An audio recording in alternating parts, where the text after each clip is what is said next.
Greetings, loved ones. If you have just discovered that your child or a child you care about has been sexually abused, it may feel as if your world is falling apart.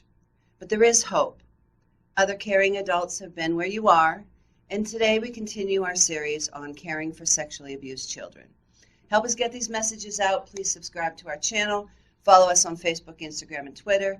Hit the like button, hit the notification bell, and please share these messages with others. You could save a life. So let's begin today with some questions and answers about child sexual abuse. What is child sexual abuse? Sexual abuse is any interaction between a child and an adult or older child in which the child is used for the sexual stimulation of the perpetrator or an observer. Sexual abuse often involves direct physical contact, touching, kissing, fondling, rubbing, oral sex or penetration of the vagina or anus. And sometimes a sex offender may receive gratification just by exposing himself to a child or by observing or filming a child removing his or her clothes. Offenders often do not use physical force, but may use play, deception, threats, or other coercive methods to engage youngsters and maintain their silence. So when would you consider sexual activity between two children abuse? That would be activity in which there is a clear power difference between them, and one child is coercing the other, usually to engage in adult-like sexual behavior, and that would generally be viewed as abuse. This is very different from behavior in children of about the same age that reflects normal sexual curiosity and mutual exploration, such as playing doctor. Another question is, how common is sexual abuse among children of different ages? Sexual abuse affects both boys and girls of all ages from infancy through adolescence. In fact, this is a problem that directly affects millions of children across all social, ethnic, religious, and cultural groups around the world. While the overall rates of child sexual victimization seem to have declined over the years, children and adolescents are still more likely than adults to suffer a sexual assault. So another question is, are any particular children at an increased risk of sexual abuse? Unfortunately, child sexual abuse is very common. All children are vulnerable. However, some children may be more likely to be victimized because sex offenders often target children who seem more vulnerable and less likely to tell, such as those who suffer emotional, developmental, or physical challenges.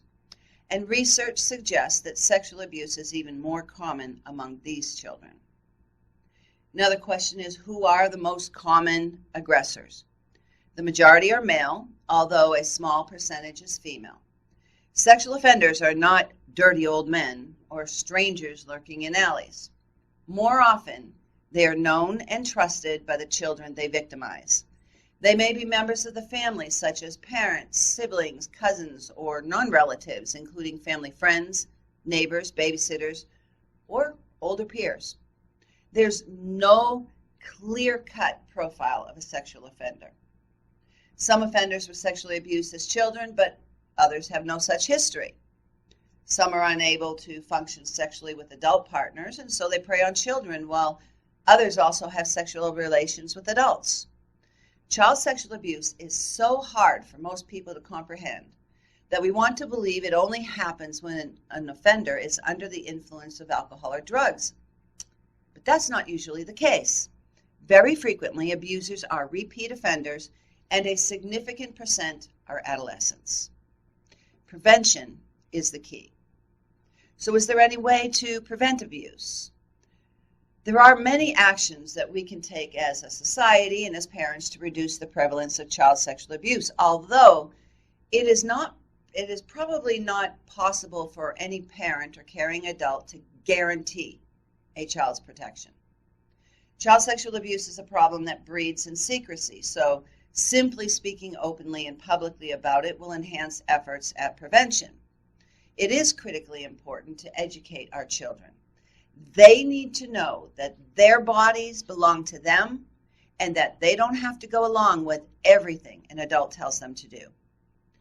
It is important to teach children the proper names for their genitals, And we must encourage them to feel comfortable talking to their parents about their bodies without embarrassment, and teach them what kind of touching is okay between a child and an adult and what is not. Parents should explain to children that offenders may try to trick them into keeping the not okay touching a secret. It is important that we help them to understand the difference between secrets and surprises. We can remind children not to keep secrets, and that no matter what an offender might say, it's okay for the child to tell.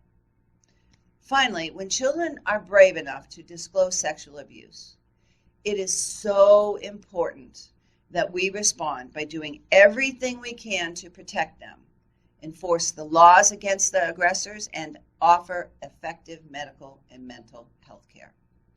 We can help children to recover from such experiences and protect other children in the process.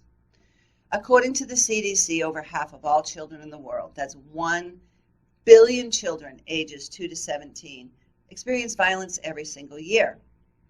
The question is not if you will encounter a victim of violence. The question before God is, what will you do when you do encounter them?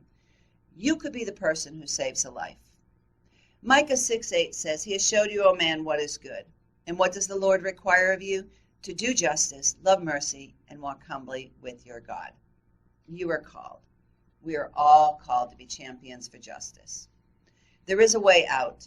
It's not your fault. Abuse is not love, and you are not alone.